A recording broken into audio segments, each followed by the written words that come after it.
He had under his command the best fighting men of Khaybar, and they were the best equipped soldiers. But Allah subhanahu wa ta'ala made this 1,600 people victorious. And they were able to be victorious in this place where they had the strongest armaments. Was it Dick Cheney that was the one that sold all the military? Yes. Yes, that's right. So this was like the Dick Cheneys of that era. So they had an interest in selling their weapons, and they had an interest in war, but Allah made the 1,600 Muslims victorious.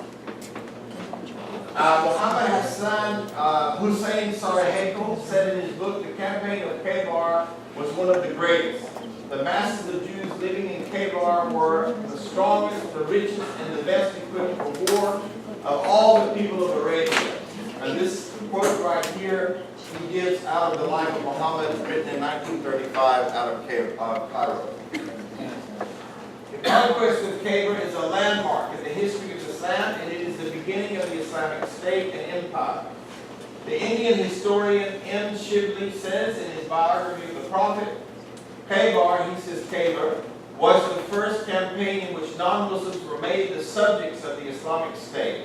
It was the first time that the principles of government in Islam were defined and applied.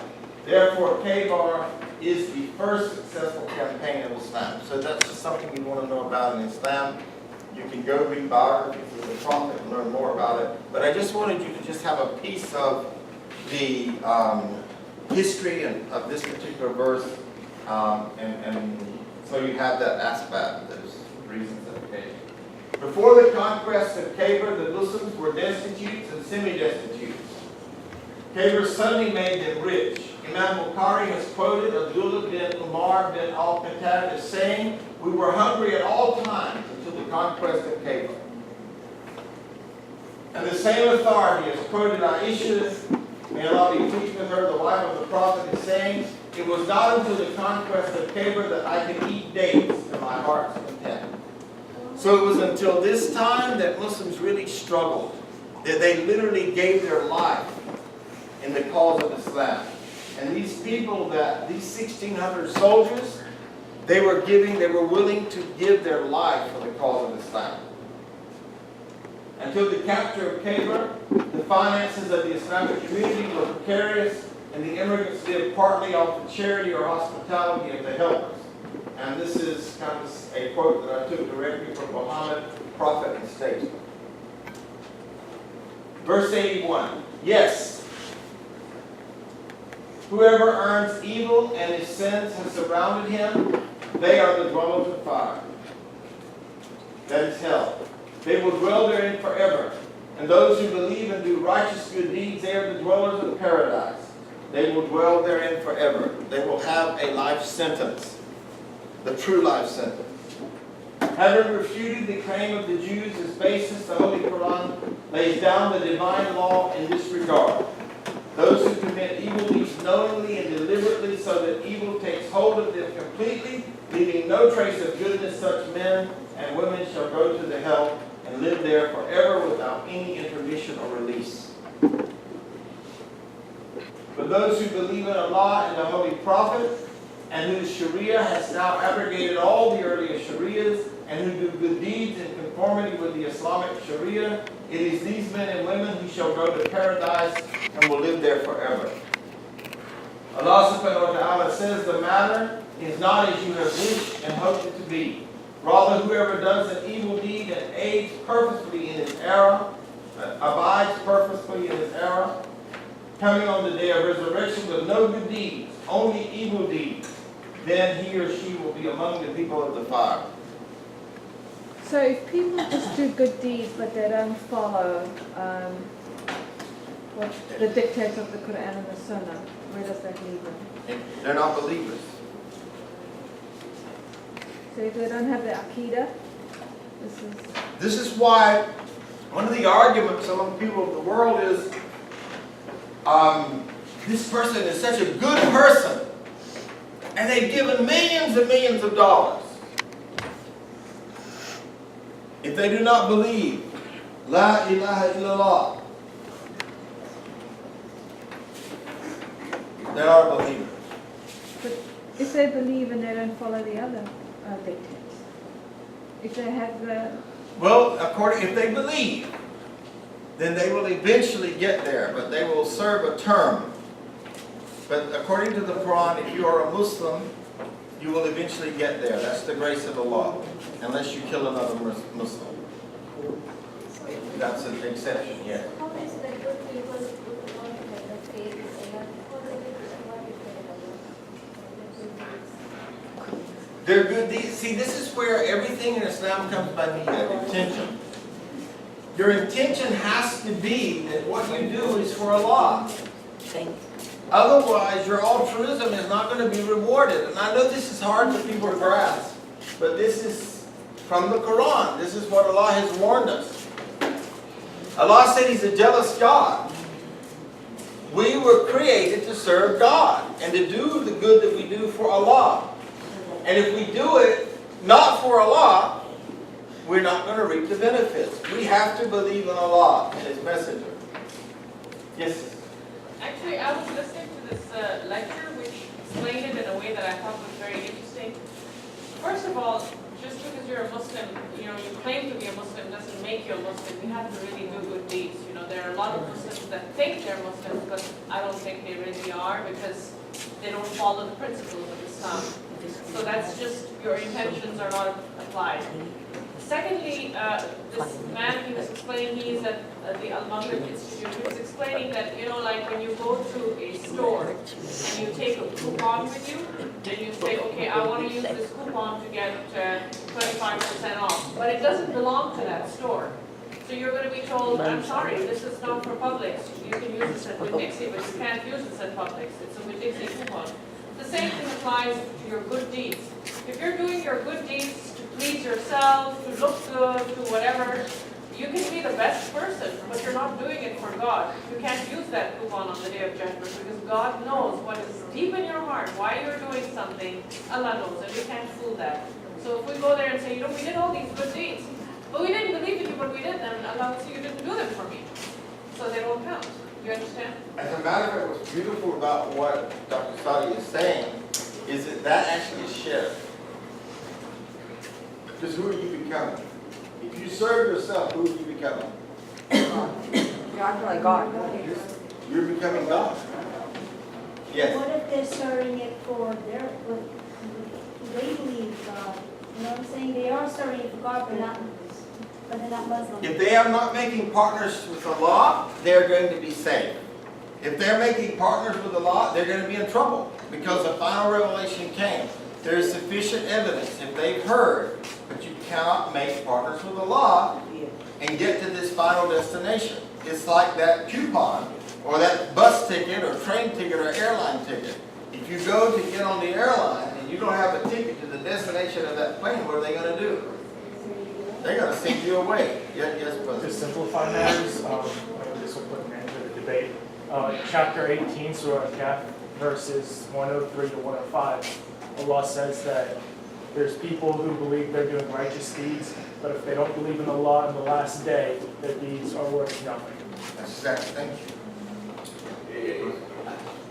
I think it's for Allah to decide. Allah is the judge. Absolutely, brother. That's I think that should be the last statement. Yeah. Let people do what you're responsible for your own deeds. yes. But the verse is very clear in the Quran, though. But you're right. Ultimately, Allah is going to judge. It is haram. You don't hear me say that very often. For me to say that somebody's going to hell, I can't say that. You can come to me and say such and such a person has said so and so and so, but I don't know what's in their heart. I cannot judge them unless they come to me and say, Imam Said, I do not believe in Allah. I don't believe there were any messengers, and I am a kafir. If they say that to me, then I can say, well, I know where they're going. I know what coupon they got. Yes. Just to add to that, by the same token, they must, Surah Fatiha, that we read on a daily basis, and it's the word of Allah. I think the second verse is, I mean, that there's a component of mercy from God, asking and begging forgiveness, and everyone mentioned in the niyyah, it's what your heart Because what we tend to do with all of these, religious lectures is that everybody comes out with an algorithm and it's sort of a framework and a guideline, but then we all forget the spirit. And the whole idea is, we have to show mercy to others if we are going to get Allah's mercy. Because none of us deserve to go to heaven. I mean, we're all sinners. Right? Exactly. Not sinners by birth, like Christian Right. faith, but sinners of this world. Exactly. So we have to not only obey Allah, but we also have to ask for His forgiveness and mercy for all of what we've done. And maybe by His, intercession there, He might let us. Absolutely. You know, Rasulullah used to ask for forgiveness 1,000 times a day. This is authentically 1,000 times a day. And you know what's really funny is that we talk to people and they'll say, well, I didn't do anything wrong today. And then I think, oh, okay. Because I know I did wrong. Even if it was unintentional. This is why we ask people to forgive me if I hurt you, even if I didn't mean to, but just forgive me. Because it's my relationship with Allah. Now somebody raised their hand before the sister and okay. Yes, sister. I think, I don't know your name, but she was asking, if I understand your question right, I got the point about the kuton and the niyyah, which is what God knows. But I think her question is maybe about, like, if somebody was, like, believing in God, not a Muslim, maybe a Christian, and they don't know about Islam. But when they do good deeds, they do it because they think they're doing it for God and their Christianity and their religion. Was that your question about that? As long as they don't make partners with God. That's the key. Because their Bible says, thou shalt have no other gods before me. God said, I'm a jealous God. Thou shalt not worship any graven images. That's written in the Bible. So this is in their yes, this is the first So commandment. if they follow that, they're okay? God understands. Allahu A'lam. I think it goes back, we've gotten into a debate here. I'm not God. I can't answer that question. I can tell you what the verses say. I can absolutely tell you that God is a jealous God, and it says that in the Bible. I can absolutely tell you that it's from the Torah that thou shalt have no other gods before me. Thou shalt not worship any graven images. I can absolutely tell you that the verse from Surah Kaf is there. But I can't tell you who is going to heaven and who's going to hell. Because that's out of my jurisdiction. And the one beautiful thing about all the judges in the world, in the legal world, are a judge. But Allah subhanahu wa ta'ala is the judge. And He will judge fairly, without any error. My challenge to you, though, and to anyone who would get in this debate is, what do you want? Do you want to take that risk? And that's the question. I want to be secure in my faith. I want to be secure in my iman. I want to be secure. And the way I know to do that is to believe in one God, to make no partners with that God, to follow this final revelation, to do good deeds, and to increase my iman, like those things we talked about in the early part of the class. I want to ensure that my ticket is good, that my coupon is good, that it doesn't have an expiration date. Those coupons that have been changed, those words that have been changed, if I buy into that, and I've had an opportunity to hear, I'm in danger. I don't know if people have had an opportunity to hear. Does that make sense? So I cannot say if they're on disbelief or not. I don't have that authority. Yes, sir. That's exactly what I actually was going to say. First of all, I don't think we're having this discussion to judge others. We're just trying to learn for our own selves. So it's not a matter of let's let other people not judge them. This is really all about self-improvement. But also, Imam Ghazali had something about how he divided like various forms of people that will be pardoned on the Day of Judgment Day. Like the mentally delayed people. What will happen with them? This I've read in several books. Is another question. And also the people who had just not heard about Islam, or even people who were brought up in a society where they were taught as a child to dislike Islam. So they never felt the need to go and explore it, because obviously what your parents tell you is very important, you follow it. These people will be given a test on the day of judgment. Is that correct? Imam? Absolutely. Listen, this is very clear, and I taught this in my class on the hereafter. Remember how the Christians will stand behind Isa alayhi salam? The followers of Musa will stand behind Musa alayhi salam. The followers of Ibrahim will stand, all 144,000 prophets, may Allah be pleased with them, the people that follow them are going to stand behind them, and it's indicated pretty strongly that these prophets will be able to make intercession for those people. So, you know, there are those things that we do not know. What we do know pretty clearly is that if you had a chance to hear, and you did not choose to hear, but you had a chance to hear, you're in dangerous water. You're in hot water.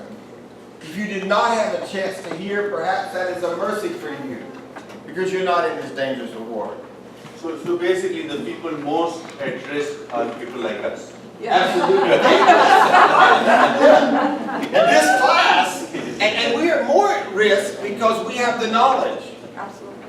You know, I mean, this is what's really sort of scary. When you go through and you look at what we covered, you know, I have to admit to you, when I start getting into the latter part of this fast today, that's not exciting to me. I love to talk about the soul. I love to talk about how we can improve ourselves. Ihsan and all that stuff, that's right down my alley. That's really but it's all tafsir, and so I want to cover all of it.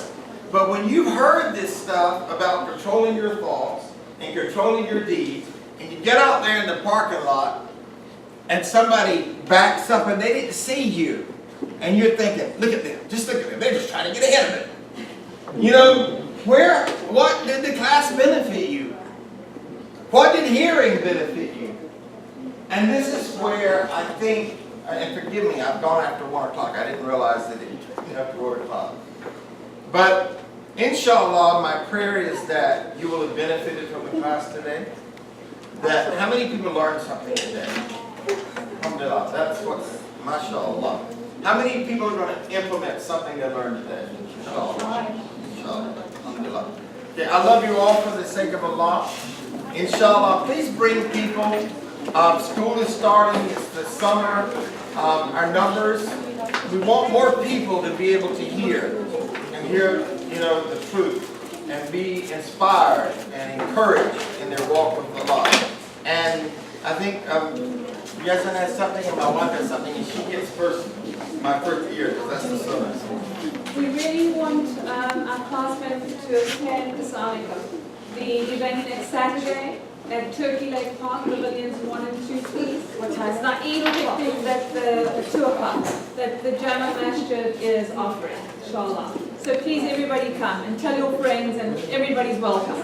Lunch will be served and Yeah, we'll have a green, yeah. Lunch. And Yasin has something to say. Everybody can just get in the kitchen, please.